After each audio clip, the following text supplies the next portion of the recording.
Should I even bother with the countdown? Let's go.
All right. We don't have time for that. We're running a little late. Let's catch up here.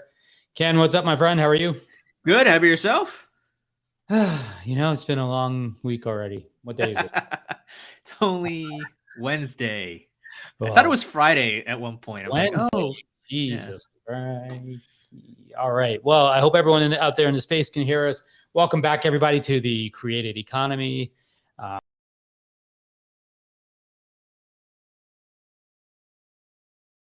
23. Can you believe it?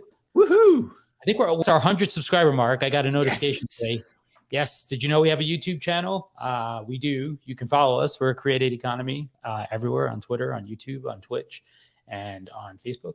I didn't even verify, but I should just check this real quick. But by the way, we do have 3 shows a week here.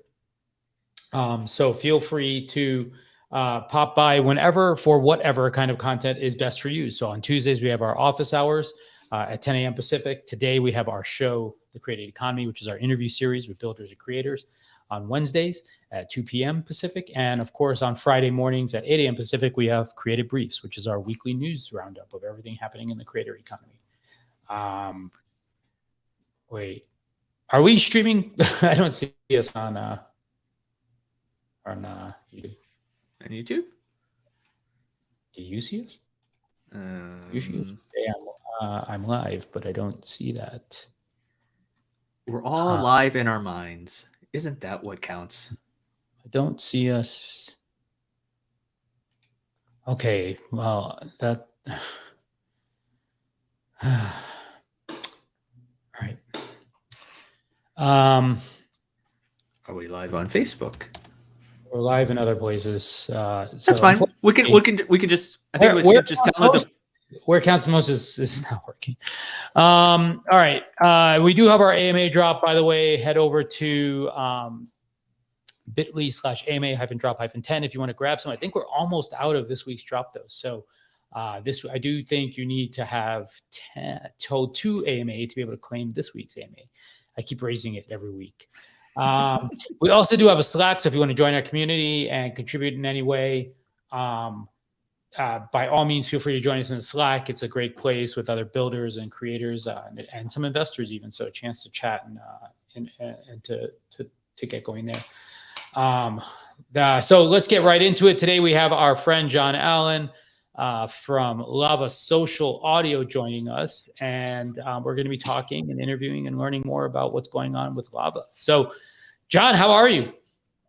I'm doing great. How are y'all? Doing good.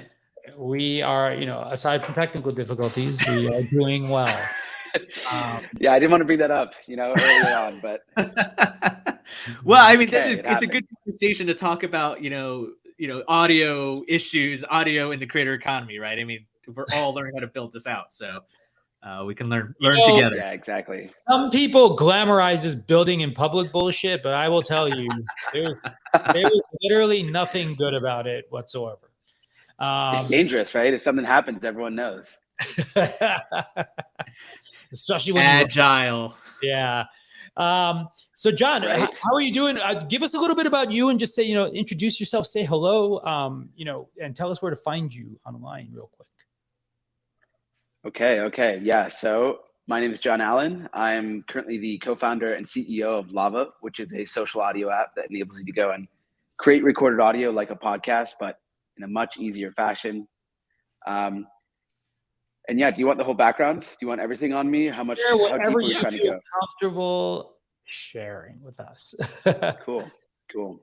Yeah, sure. So, I'm 26, living out in Chicago right now, but early in my career, I started out as a product manager. So I worked basically trying to create companies every single quarter at this startup studio called Rising 2 Labs out in Columbus, Ohio. So that's kind of where I got my start in the foray into product management and even product design and development. And so over the past 2 years, I should say, I've taught myself how to design software and build it. And, while I was working at the startup studio, I saw this great problem where listening to podcasts was great, but creating one was not so easy. And mainly because you have to distribute it, right? Like on a social network, it's basically like you build a brand instead of just sharing your voice. You have to build this podcast around whatever you have. And so myself and a few others, we got together and started building out this idea for something like an Instagram for audio, where you could go and very quickly spin up a recording with yourself or with others, add your photo and a title, and then share it and use algorithms in a social network to go and actually distribute your content. So everyone can go and discover it and they discover you, not necessarily your podcast. So is the why focus on specifically, podcast? Like, I think there's one aspect of focusing on podcasting, which is like pre this creator economy at age, right? And that podcasting has been around for a long time, and now now we're talking like this. We're lumping everything into the social audio space, right? Within Clubhouse, within Twitter Spaces, and Facebook, and Spotify, and LinkedIn, and Discord, and everything like that. Why focus on social audio right now as opposed to whatever else is out there? Like, what is, like, I know you said that you looked at this, there was this problem, but like, was there anything else that you're like, well, this might have been interesting too, but this is kind of what I see is the, what I think really needs to be solved. Yeah. So podcasting is an interesting medium because it's, very open right now. It's kind of like blogging back in the days where everyone controls their own RSS feed, all of their own hosting, and they pretty in terms of technology on how data can go and be relayed back and forth. It's very one way for the most part.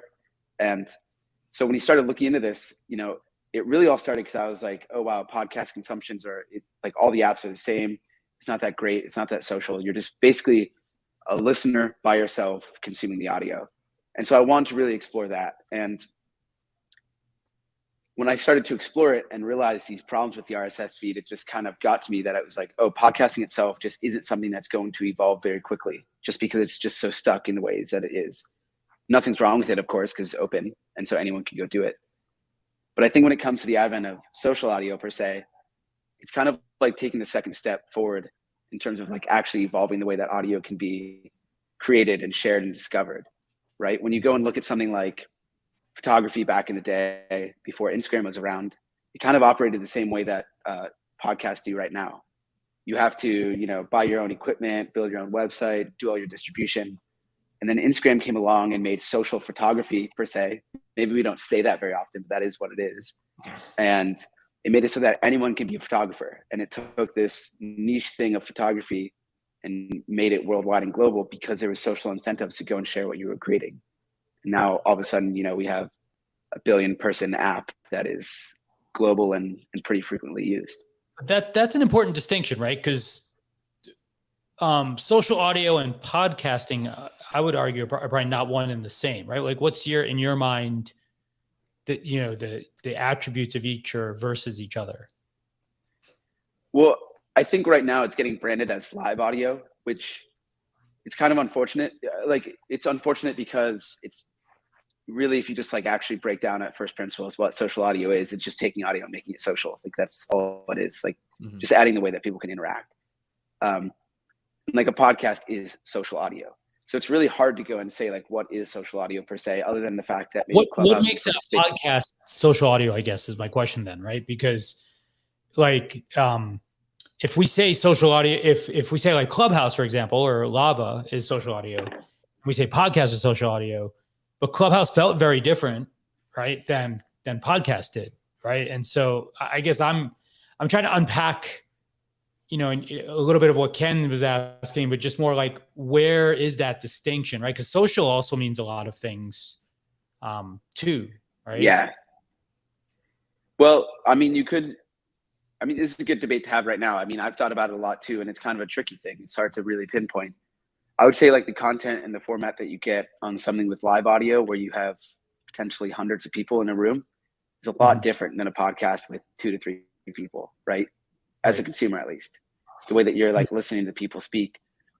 And it gets kind of noisy, to be honest, in the big live rooms. But in general, I think a podcast could be clarified as social audio because, I mean, what are we doing here? We're socializing, creating audio, right? And so that's where it's a little fuzzy and a little hazy. But the way that I see it is that a podcast is really just something that's audio relayed through an RSS feed, just because that's how it's operated. Do you kind of see this like based on what you're talking about, like saying like, oh, social audio, well, like with Clubhouse and everything like that, that's like, now it's the equivalent of live audio, right? It's almost like how I think it was like in the early 2000s, we started seeing a lot of these game shows like Who Wants to Be a Millionaire. Then we started seeing reality TV. Right. So then it became like, instead of just television, it became versus scripted versus reality TV, right? There's a delineation between the two.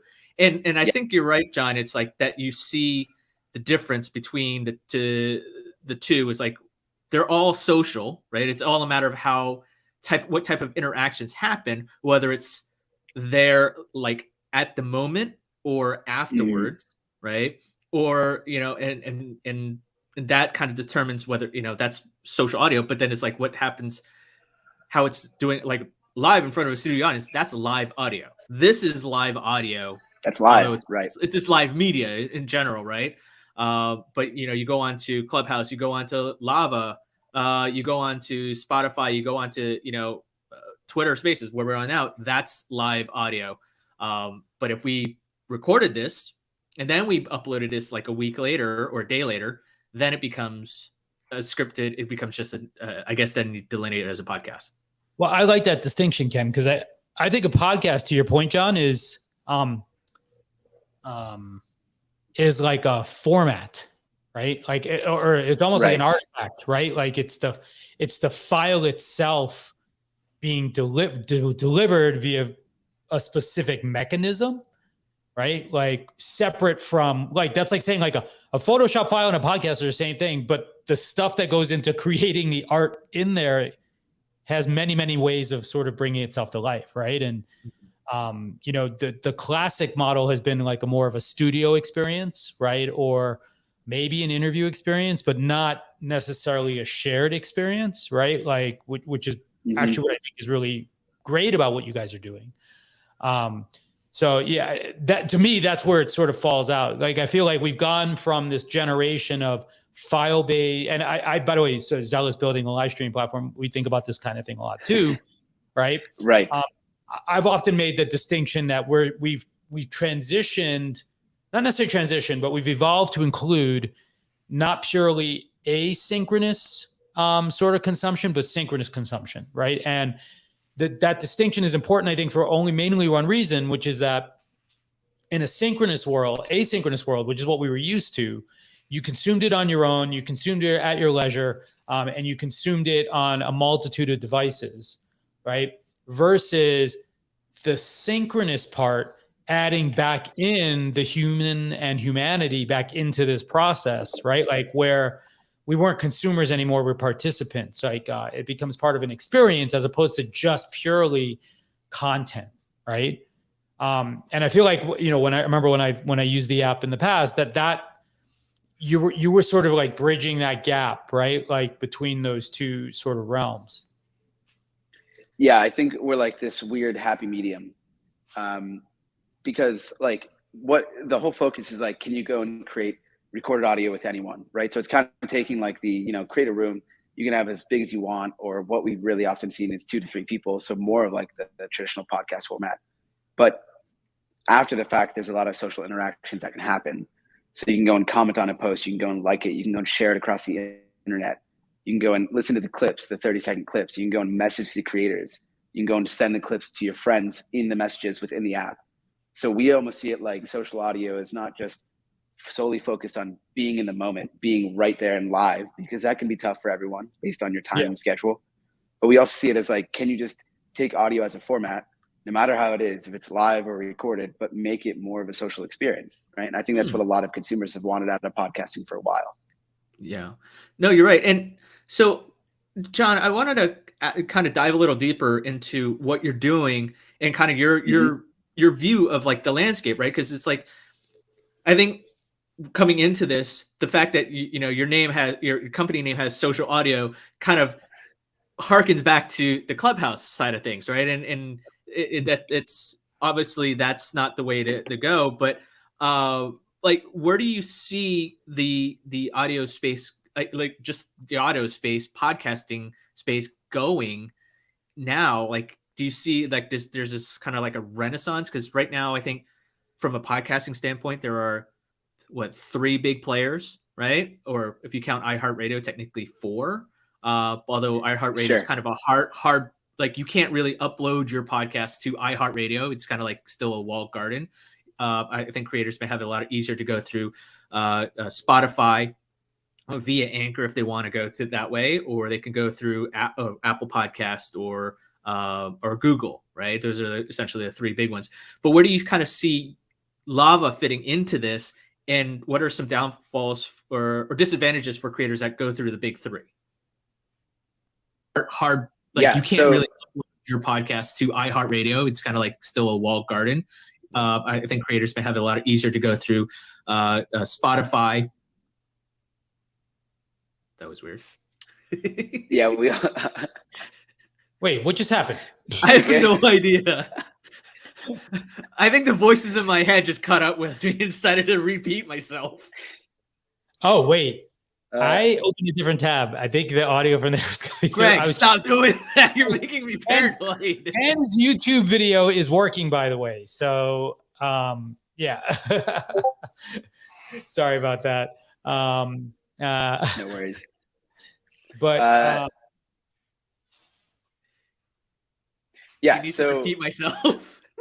well, no, I had this question. I guess it's related to Ken's, which is social audio dead, right? Like, a lot of people have been talking about, like, is Clubhouse dead, right? Because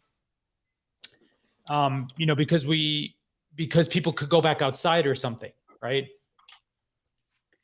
Yeah, I don't actually think that's like I don't think that's a good way to look at it. I think it's more short term, right? It's like everyone kind of rode the hype wave, and now that it's kind of like in that trough of disillusionment, like everyone's like, oh, it's gone. And that's not really how things work. It just takes a while for things to come to fruition. And with podcasting in general, it's funny how like a few years ago, everyone's like, oh, everyone and their mother has a podcast, right? But really, to answer your question, Ken, like, I think the way that audio is going to evolve is that actually everyone and their mother will have their voice on the internet, right? It doesn't matter if it's in a professional formatted podcast, if it's in live audio that you see, that blew up in the past year, Clubhouse and Twitter Spaces, or if it's in something like Lava, where it's kind of a hybrid, where things are recorded and shared online, but it's always there, right? The way that I see the internet as a whole, I don't necessarily look at audio and say, let's just figure out how to evolve audio. I try to look at how can we evolve social media and your personalities online. And the way that I see it is that right now you go to LinkedIn, you get someone's resume, and you get their professional background. You go to Instagram, you get their lifestyle. You go to Twitter and you get their thoughts. But where do you get someone's personality, right? There's not many places to go and actually feel someone like online without actually knowing them. But audio has this really authentic format where you actually can go and like listen to someone and say, I'm connected to this person, even if we've never met.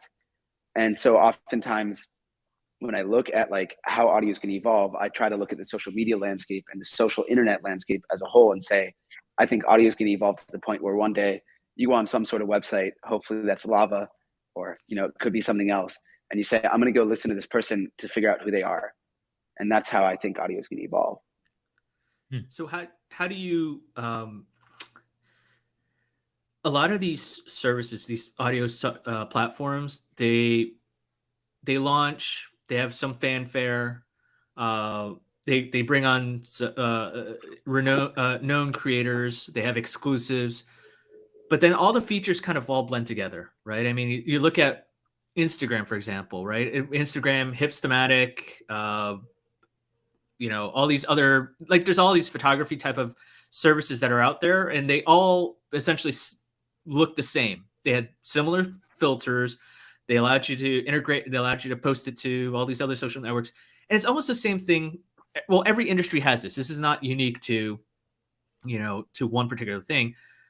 But in the podcasting space, it's like starts to become a race to the bottom, right? It's like how like Spotify will have this feature, like they announced this week, like a Q&A, polling, all these type of things.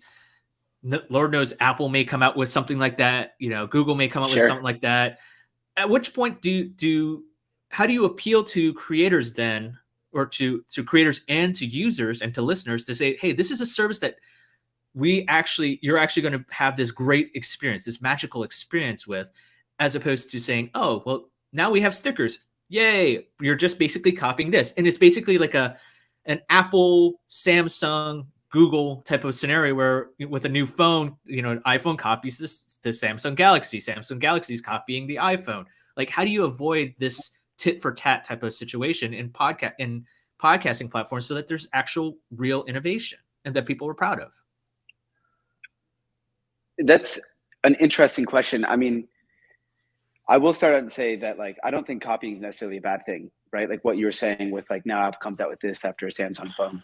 I think that's a matter of innovation, right? You find something that works really well and you stick with it, and all of the industry should move with that.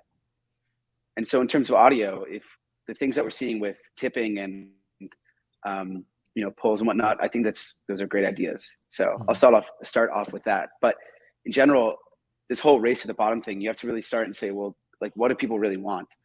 And the thing that, like, we discovered as the hardest problem for a lot of these creators is distribution, right? Just getting your voice off the ground is actually just the hardest part.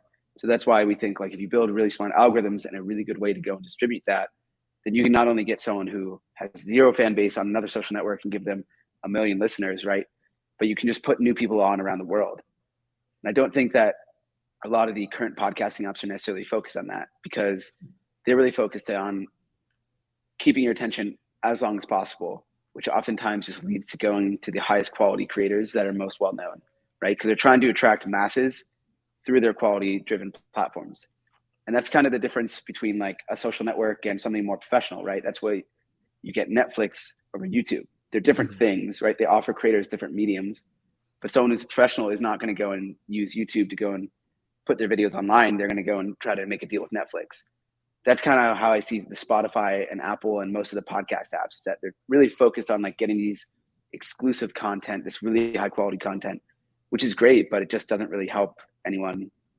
It doesn't really help that middle class, that bottom class actually rise up and become the new creators. And that's where I think social media really plays a big role. So tell us a little more about Lava, I guess, like, just in general, like, how's the app work? Why are people coming to it? Are there certain kinds of conversations that you're seeing sort of, like, dominate or that are they're optimal, like, inside the platform? I guess, like, yesterday we were talking about this idea of, like, the ideal creator profile. Like, is there an ideal creator profile, like, sort of that you've already unearthed, or are you still kind of discovering that? Yeah.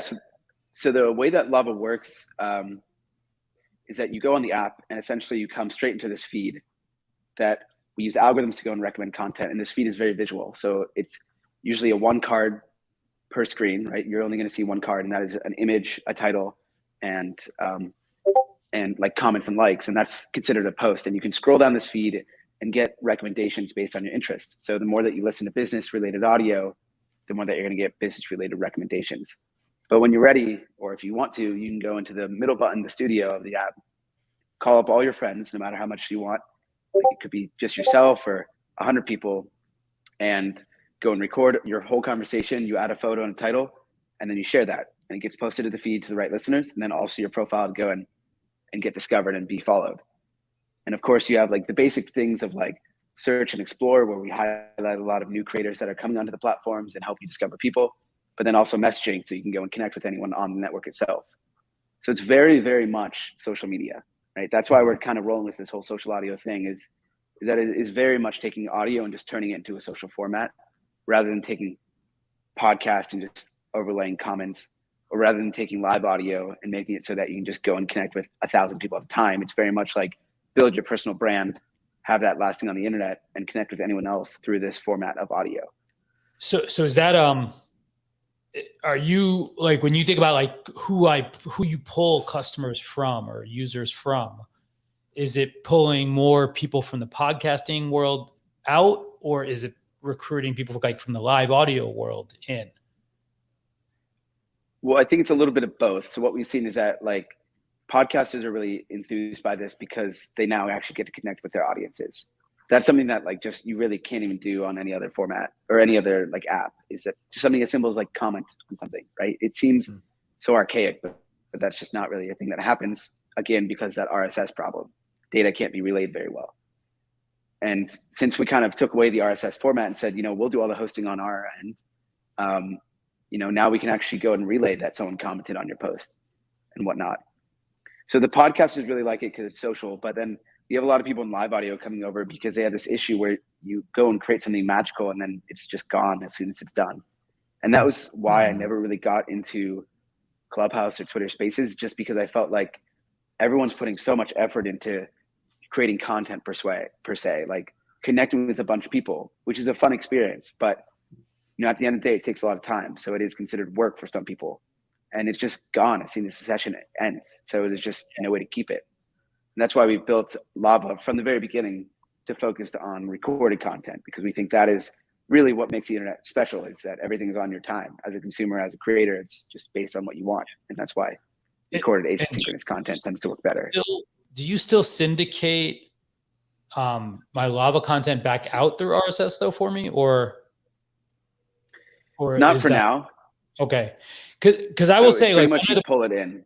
One of the problems we've seen, one of the lessons we learned was, it's like, don't mess with my money, right? And so in some ways, right, like that distribution is an important part of like the monetization strategy for most creators, right? And so it feels like, Anchor's success was to give an app, and Anchor seemingly could emulate some of these abilities, right? But I don't think they would ever stop syndicating to RSS, because if that's still, a viable consumption path, like are people making net new content in Lava then, and then they still have their podcast, or is it like people are saying, hey, I'm just going to do my podcast in Lava?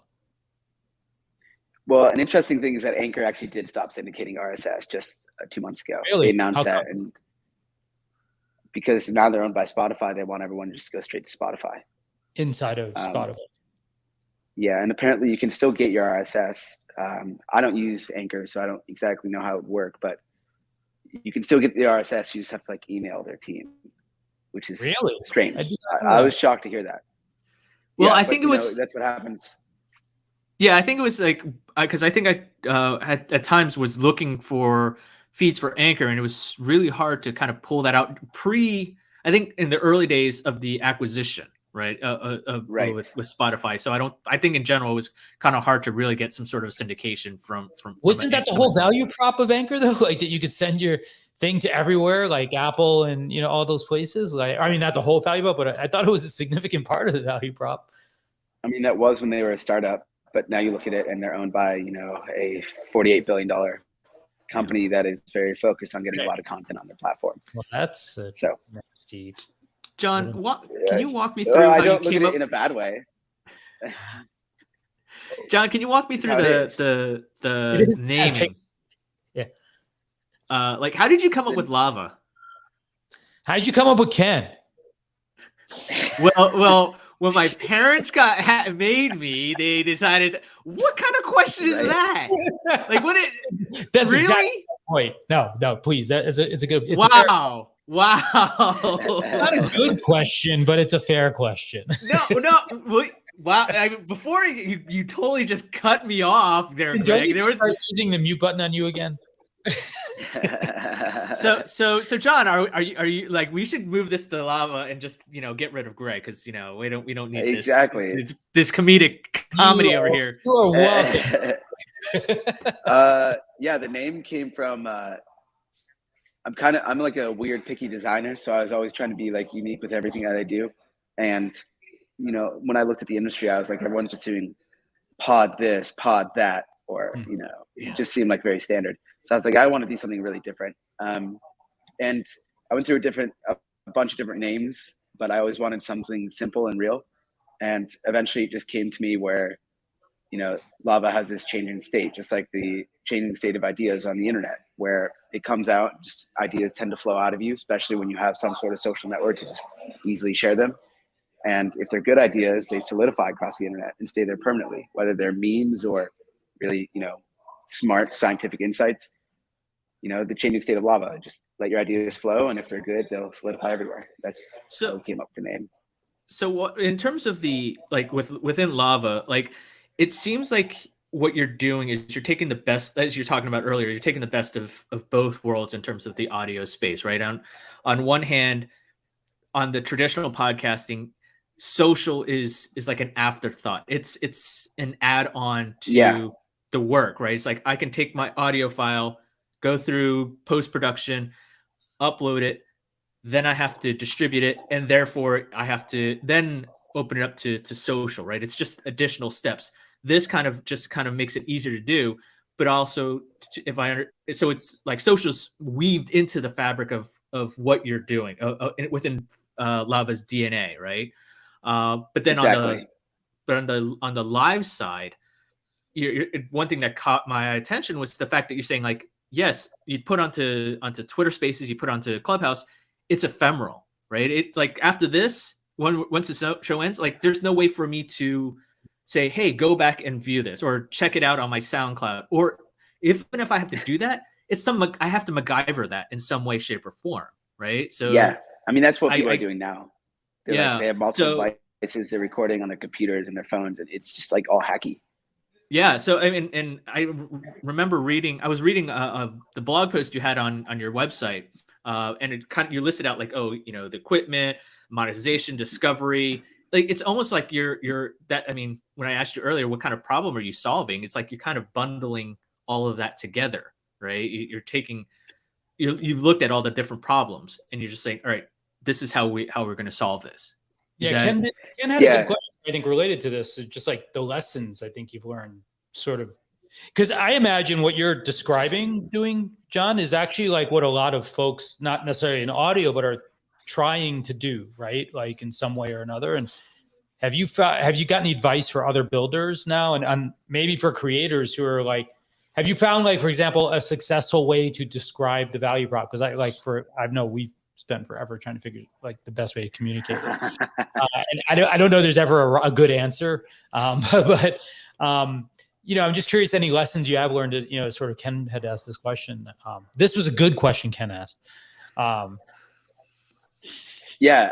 mean, we started out this journey as like doing a lot of research, market research, right? Because again, I was a product manager back in the day. So when I started this, like, I talked to a lot of podcasters and I kind of figured out their problem. And that was, like you said, a bundle of stuff. It was like, okay, maybe I have a mic, which I just spent $400 on. I don't even know if I want to do this, but that is one thing. Maybe I have a mic. Okay, that's good. Maybe I have a list of guests that are willing to join me. Okay, that's good. You have the people discovery. Maybe I even have the topics that I want to talk about. Cool. Maybe I have the graphics, right? Then it just starts to add up. Maybe I do have the monetization. And the people who actually have all these things, I mean, it's like 8 to 10 things to actually be a good podcaster. The people who have those things are like a few and dozen. There's really not that many people who actually can nail it down. And what you end up having is someone who spends a ton of money on equipment, makes one episode, and then they just flounder because they're like, I don't know what to do. It's too much work. And that's what happened when I tried to make one. I was like, this is a part-time job. I don't want that. How can you make this easier? It is a lot of work. Yeah. It's a lot of work. And then you look at something like Instagram and it's like, that's not a lot of work at all. You take a photo, you upload it, you add a caption, boom, now the whole world sees it. But photographers had to go through the same problem 10 years ago before something. I don't know, I tried to do the Instagram thing too, and that shit was a lot of work also. Like, social media can still be a lot of work. Yeah, being a creator is so much harder than anyone thinks it is, because like the amount of small, and the reason is to me at least, is it's actually not the big things, it's all the infinite small things, right? Like that you have to do and take care of, right? Like, because there's so many of these little things, right? That are involved in being successful. So we talked a little bit about sort of like what the product is, I guess. Like, so what's the vision for the business model? Or are you helping creators monetize? Is it just purely about building an audience? Or I guess like, tell us a little bit more about that. Yeah. So the fascinating thing about social media is that all these other companies, like all the big social platforms, are starting to realize that people might be creating a lot of content, but a lot of them are getting fed up for creating for free. And so they're starting to implement these direct business models that are really, really interesting to go look at. You have things like tipping, which seems to be like the first maneuver that a lot of people are working with. Then also you have different ways to go and like basically connect with your audience in a way that monetizes them. Something like subscription is what you see a lot with the newsletter economy and whatnot.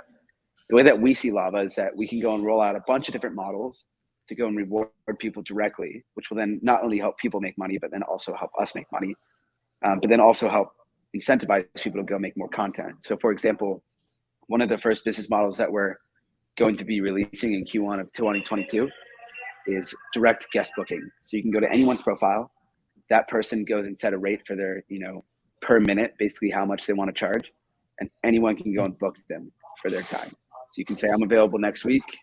I'm $10 an hour, or $10 a minute. Book me for how much time you want out of this time slot. And that now allows anyone to go and connect with someone who's influential, someone who's famous, someone who they just really want to talk to, but then also pay them for their time, right? And that person who's getting paid for the time gets rewarded for the work that they're putting in to do that. And it's a way for people to go and connect with their heroes. Kind of thing, like more like a super peer kind of model, or is it a collab thing to find guests for your show, or is it both? It could be. It depends. It's kind of like agnostic. Like you can use it in any way, right? But I think with like the rise of something like Cameo, which is actually based in Chicago, where I'm at, right? You kind of saw that like a lot of people are really interested in talking to people that they look up to, whether they're celebrities or really wise gurus. It doesn't matter. They're just people want to connect with them and they're willing to pay for that. So we saw that and said that's a perfect opportunity. Imagine if you could actually talk to that person now, instead of just getting like this video that you typed out with a script. Like you actually get to go talk to them. That's pretty special. And not only that, but it gets posted for everyone else to go listen to. So you're not. So it. I guess as we continue talking, it's like I'm learning way more about what Lava's doing, and it's like completely dispensing whatever notion I had about what you. Because at one point you're like, okay, social, like we're talking about social audio, okay, Clubhouse, blah blah, right? And now you're like, okay, well we're podcasting, a different type of audio. Okay, great. So now you're just Spotify live audio, great. Okay, I get what you're doing. Okay, Apple Podcast, great. Now it's almost like you're saying like what you're talking about, this one to many type of thing, right? Whether you're like a Cameo-esque type of model or a Clarity type of like, oh, I can solicit, I can pay, Greg. I don't know why I would do it, but I would pay Greg to get advice on. Okay, I have your ATM card number.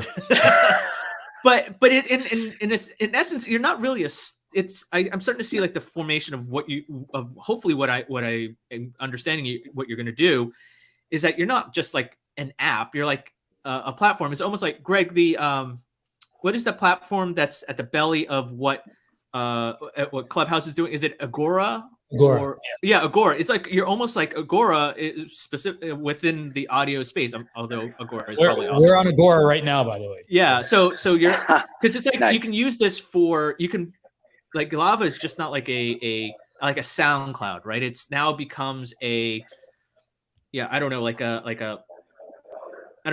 whole foundational platform for anyone that wants to do anything on like a Twilio-esque type of thing, specifically for anything audio based, not necessarily telephony, but audio based. Is that kind of the high vision for that you have, or am I completely just throwing stuff out there? I think you might be throwing a little bit too much stuff out there. We're not going to be like something like an API on the back end that you see Lava operating and you just go plug and play into your product. But I do see that like we can go and paint the internet with audio all over it, right? And if we go and enable all these new people to go and hop on and record their conversations, we can go and find their perfect audience for them over time using our algorithms, so you can get listeners. But then you also give them new monetization tools like the guest booking I was describing, or the tipping, or the premium subscription to exclusive content. And you can create this new economy based on people's voices. So that's kind of how we see it. Like, the bigger vision is like, can you put everyone on the internet through audio, right? And that's just something that doesn't exist right now. I have a question, actually. There was this company, Racket, a little while ago. They made like a pretty big splash. I haven't heard or seen a Racket link shared, actually, to be honest, like in a long time. I'm curious, like, what do you think about like what Racket did, and I guess why aren't we hearing about them now? I can't pinpoint exactly why we don't hear about them now. I actually downloaded their test flight app the other day. Because it used to be in the browser, right? Yeah, now they have an app. Okay. I don't know. It's probably partially their product wasn't that fantastic, in my opinion. You know, it's kind of like it seemed like it just was not that great. But then, and by the way, I don't want to like have to speak ill of them or well of them per se. I'm just curious, like, functionally the model, like, because I think it aligns with what you're describing, right? Of like making audio more accessible and available, to more people, right? Which I think is a great vision for where to go. And I think that was kind of a shared vision, maybe that you both had. Austin, the CEO, and myself, I think, shared a similar vision of what we want, in terms of audio.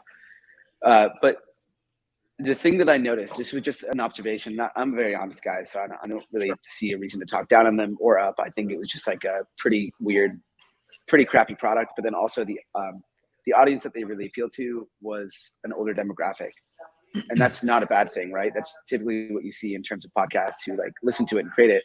So that's kind of naturally where you'd go. But I think actually if you go after the younger audiences, which is what we're doing, something like a Gen Z focused on trying to attract them through TikTok, not Twitter, then you get this whole new format of content. Because what you ended up having is a bunch of not interesting conversations on Racket.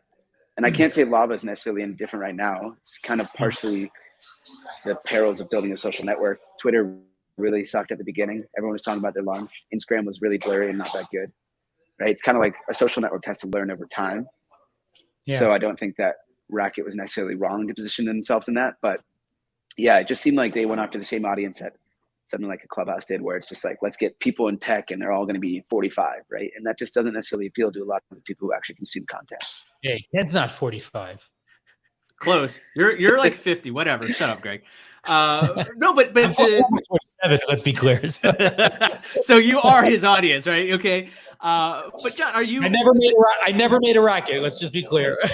But John, are you, as you onboard creators to Lava, what is your approach? Are you like, because you're talking about like, okay, how Clubhouse kind of saw traction was to reach out to tech people, right? It's like all these typical platforms. Why do they see such massive growth initially? It's because, hey, they bring in basically everyone from Silicon Valley, Chicago, Austin, and Florida, and New York. Everyone just joins, and it's like, oh my God, great. But then you're like, why is it all just tech? Where is the diversity of the different topics, right? So how are you approaching that to make sure that there's a plethora of different shows that people are like, oh, okay, here's something on travel, here's something on business, here's something on news, politics, tech, even science, whatever. How do you like offer that wide range of selection? Or is that something that you're paying attention to right now? Yeah. I was doing the work today, actually.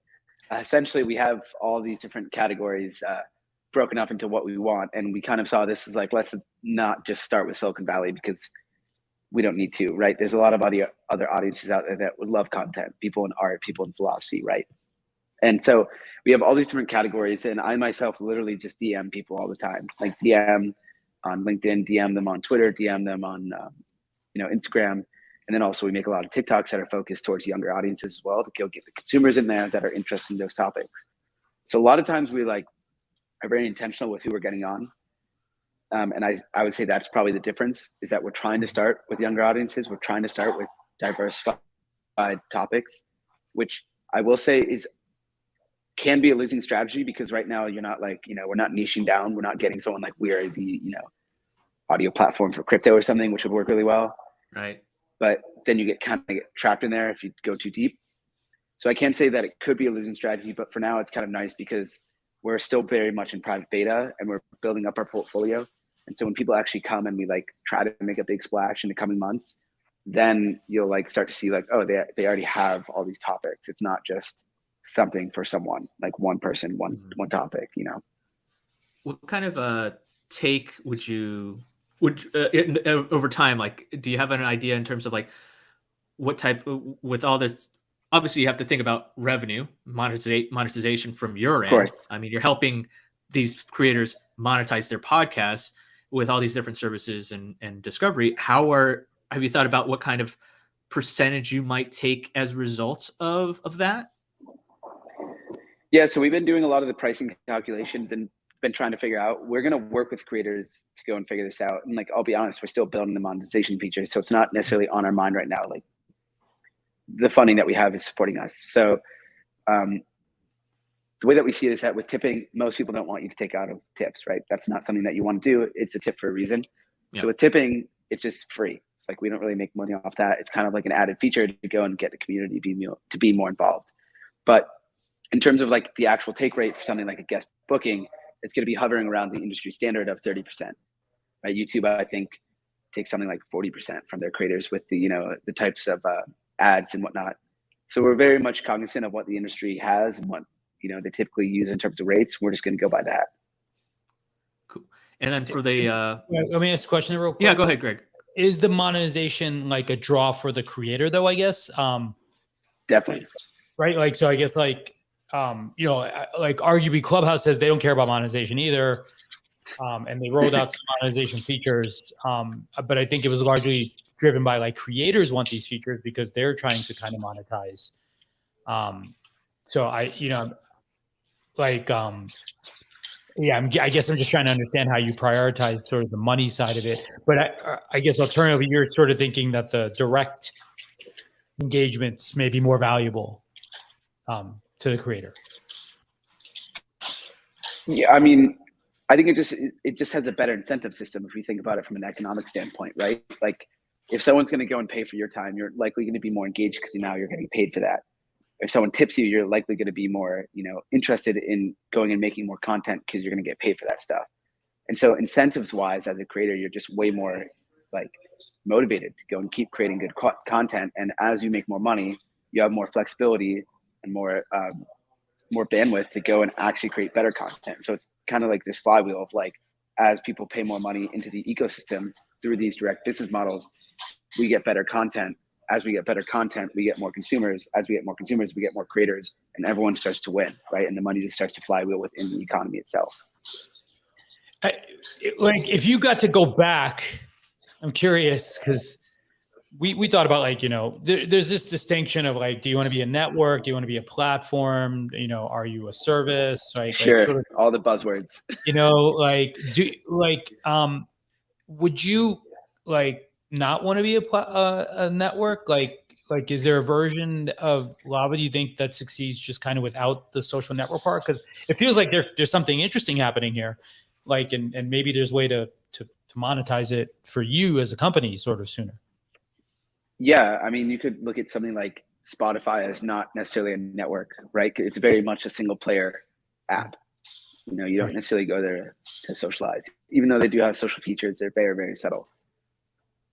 I would say there's downsides to being a network, right? Because you have to seed it. We have to get a lot of content in there so that when people come, they're not bored. And at the same time, we have to have a lot of people in there to get the content. So it's like this weird chicken and the egg thing. And that's the tricky part that I've been dealing with, that I'm still learning how to maintain. Like, what Clubhouse did was freaking amazing. Like, to go and get that many people in a network in a year is, legendary. It's very hard to do. Many people fail at that. So I would say, yes, there's some days where I wake up and I'm like, damn, I wish we didn't have to go and create this network to make this thing work, because it's just so tricky, right? And then like, especially when you do things that don't scale, you get one person, you're like, great, we got this great celebrity. Now we have to go and try to pressure them to get their audience on there, right? It's strange. But I do think networks add value. Is a good differentiator though, right? Like I do think you're right that knowing and owning and speaking to a persona, has some value, right? Like and there, certainly, I don't know whose Clubhouse is, like where their wheelhouse would be. I don't know how to describe it, right? Like I think it's like 35-year-old salesman. That's possible. That's probably not that's probably pretty close, I would say. Yeah. Yeah. So, it'll be interesting, I guess. Who's your most, the creator you're most excited about on the platform, or not only, but I mean, doing things that you think is really cool or innovative? So what we've seen is like a fair amount of authors come on, not just of books, but like poets, people who write, newsletters, because they already have the content. It's easy for them to go and read it. And I think that's really powerful when you go and read someone and then you get to go listen to them as well. You kind of like have this newfound connection with them. Yeah. So that is something that was really exciting to me, right? Because now we have these abundant existing creators going and exploring new formats. But of course, there's like a lot of other things I'm excited about. Like imagine all those meditation apps, Headspace, Calm and whatnot. Like they're very structured. It's kind of like you can't just go and get on. You have to go and kind of apply to go and even get on. And even then, it's usually like they do the work themselves. But there's thousands of people who know how to meditate and do yoga, and there's thousands of people that we could unlock and give them that potential to go and have these sessions and find new audiences just to listen to who they are. So I'm really just excited to kind of see like how this evolves, because when you release something like a social network, you don't exactly know what's going to come. You're just kind of like putting this into the world and just seeing what you get. And I think as we evolve, we're going to see like millions of new different types of content created through audio, through video, through everything, just because people now have the tools and the distribution networks to go and get that content into the world. How do you avoid becoming the 2020 version of SoundCloud? Right? I mean, what is SoundCloud in your eyes? Or what do you mean by that? So based on this conversation that we've had, so SoundCloud is a place where it's pre-Anchor, so anyone can create scripted shows or upload audio files. Like I could go and with my phone and just record like the rain and just upload it to my SoundCloud, right? Or somebody's speech and upload it, right? It's like the YouTube, but obviously for audio, right? You're just a dumping ground for anything audio. There is a social component to it, like obviously liking and commenting. You can distribute, you can embed it. There is that network effect that goes onto it, but it has largely it hasn't really seen like this massive uptick that, it's been surpassed by Spotify. It's been surpassed by a lot of these other platforms that we've we've beaten like a dead horse talking about. But it's there, but it's like just in the back of our minds, right? It's like, oh, SoundCloud. It's become a social punchline. It's like, hey, a post you make that you put out there goes viral. Hey, follow me on SoundCloud. Link. Yeah, follow me on SoundCloud. Yeah. It's like, great, right? That's funny. So to everything that you said, right, that you've talked about for the past hour, I'm like, this is great. I think it's a new age platform that's going to be great for the audio space. I've learned a lot, but I also wondered, like, everything you talked about, kind of, there's a hint to me that says there's SoundCloud, like, and how do you avoid like saying, hey, we can beat a new SoundCloud? That's great, but how do you surpass SoundCloud and actually, find that escape velocity, right? And so you don't wind up being like them, like, oh, SoundCloud 2.0 or whatever version they're on right now, right? How do you how do you feel about that very rough comparison? Yeah, I mean, the way that I look at it is like there's YouTube for video and SoundCloud for audio and TikTok for video and Lava for audio, right? There's the creation aspect is huge, right? Like we're right now, actually in this very current week, we're working on making our recording experience much, much better, more dynamic. And I think just being able to create within an app itself or within a platform is extremely powerful. And SoundCloud just doesn't give you that ability, right? And the second thing too is that SoundCloud is very music focused. I tend to look at products and what they offer and why they got big. And oftentimes when you see a company or a product, you get very narrow-minded on who they are. Like that brand has to be stuck there. Hence the reason why maybe Facebook changed their name to Meta, right? Because everyone is just stuck on Facebook being Facebook. Yeah. Right. But then they're like, no, actually, we can be more than that. SoundCloud to me is just always music. It's hard to go to podcast on SoundCloud. It just doesn't come to mind. Same thing with Audible, right? I think of Audible as audiobooks, not podcasts. And with Spotify too, it's like I use Spotify for podcasts because like I use Spotify in general for music, but still to this day, I'm like, I only use it for podcasts because I want to listen to podcasts. Like, for the most part, Spotify is my audio player. I think there's this opening right here where you can go and create this new format where it's somewhat of a podcast, somewhat of a live audio, but very much a social network, and enable people to create on the app itself. And I think that's really the value prop that we're offering. That's good. That's good. So, Greg, you have a final question for John? Wow. Well, this has been a great combo. And John, I know we probably pressed you with some challenging questions here. Yeah, y'all really hammered it down here. You're making me talk shit on my competitors. The thing is, I tried to step that back because I actually didn't want you to have to do that. I appreciate you being honest about it. But also I think for me, it was less about like trying to bash one or the other per se. It was just more about many of us, look, we're all in a Slack together. All of us are share some part of our mission. I think overlaps to some degree. Right. So I was just more curious about lessons learned in there. And I would say the question we always try to end with, right, is there's always two questions kind of come together, which is just you now being a builder in the space.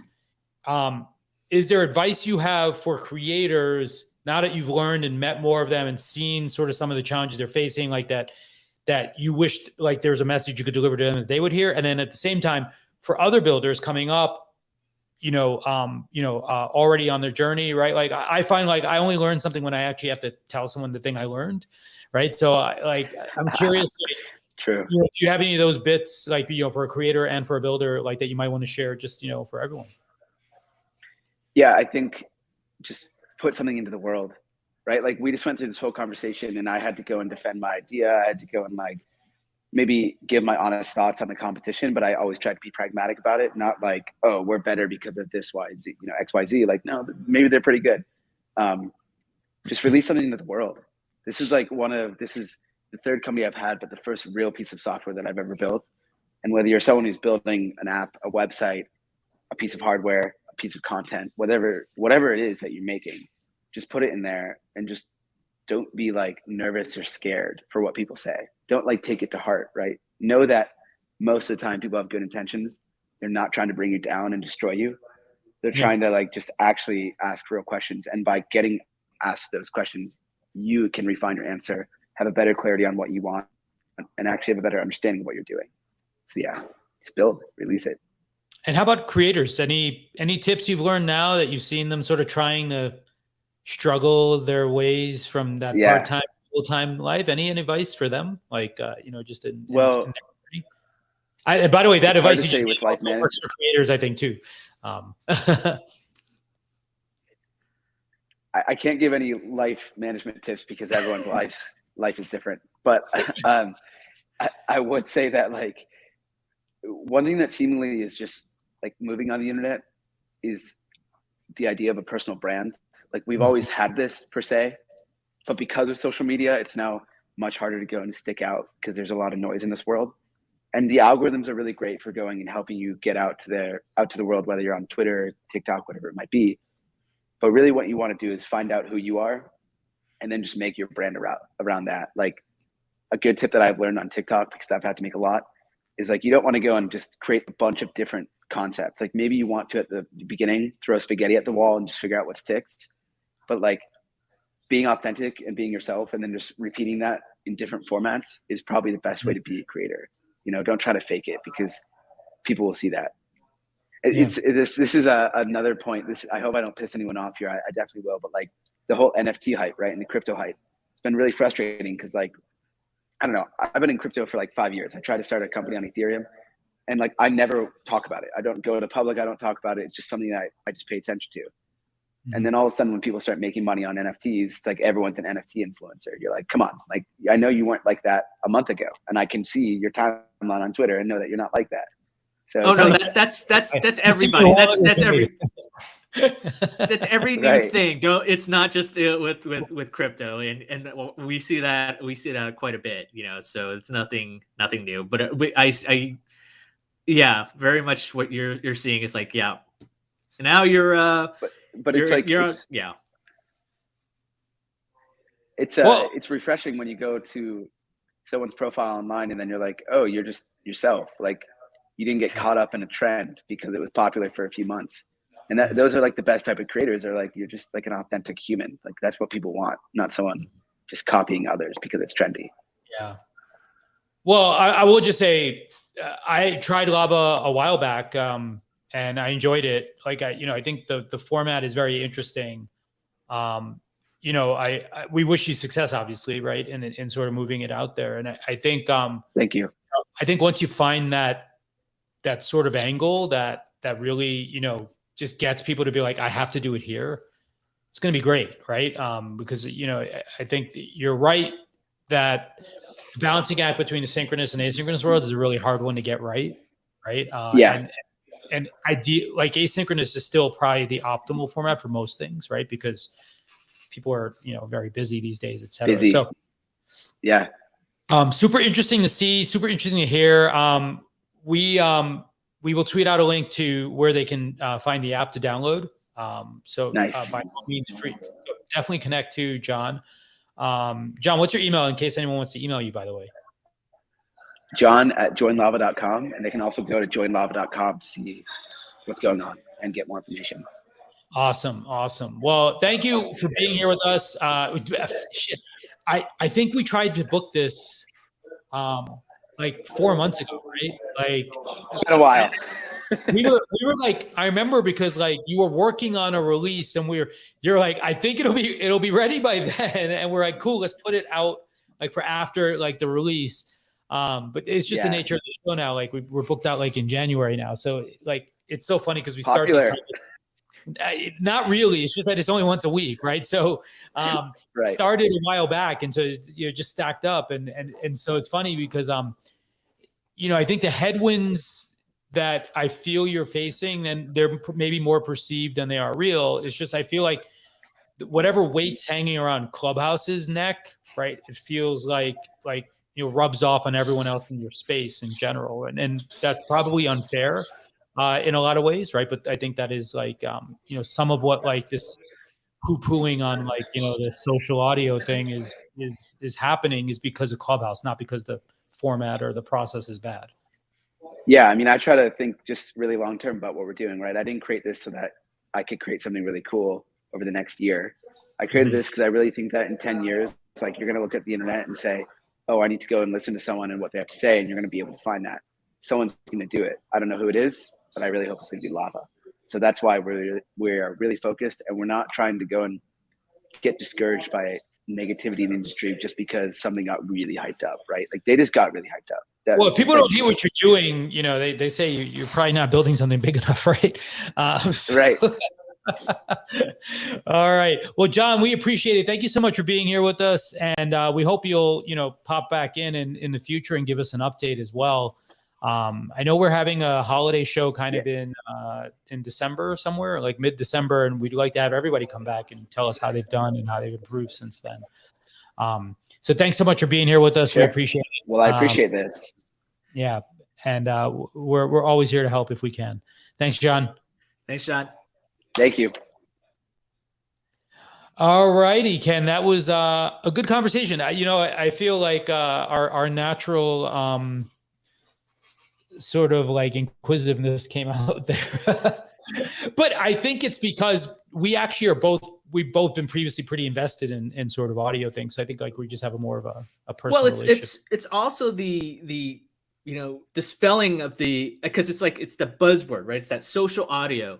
We've equated it to Clubhouse. It's kind of, it's like it's sucked up the entire I think Clubhouse is throwing a lot of people over, that are trying to do innovative things. And unfortunately, Clubhouse being very, very slow moving, Mhm. you know, hype machine, you know, I think caused a lot of this sort of stuff to happen, right? But I like John's explanation. It's like it's more live audio. Yeah, As yeah. opposed to social audio is a different thing altogether. It's a type. That's right. That's right. Yeah. So different categorization. So it's I cool. actually do think the more he tightens up that distinction, I think the better, because I think it does help to create the space to fill for yourself, right? Yeah. So next week, everyone, we do have our friend Tom Buck joining us, which is going to be a lot of fun. I hope you are ready for some puns, because that's all Tom does is puns. But he's also recommending a lot of gadgets. So, and it's right around the holidays. So, Greg, are you looking for new gadgetry for your place? Is this why you have Tom on here? We should make it one of our first commerce episodes, since Tom will be here. He has affiliate links. We can just load up all his affiliate links to see if we can drive some revenue from it. So if you are interested in any kind of gear questions, by all means, feel free to ask it. But Tom is actually a very talented musician, and he's also a YouTube creator, amongst other things. He's also the spouse to Heather Ramirez, one of our earlier guests, and inspiration for a lot of the things that we talk about here as well. So we're looking forward to having Tom. I didn't even update this slide. So join us November 3rd for John Allen. That's all. Come back on November 3rd, because John Allen will be here. I got interrupted in the middle of the process with this one. Tom will be here next week. We do have creative briefs on Friday morning, though, so feel free to pop in for that, and we will have our office hours. And then after that, we have Paul Backus joining us from Google for Creators, so it's going to be pretty exciting. With that, we will wrap up for today. I know we're a little bit over, but it was a good conversation, and we appreciate your time. So thank you all for being here with us today. Ken, I will see you on when am I going to see you? On Friday. Friday. All right, buddy. I'll see you soon. Bye-bye. Yeah.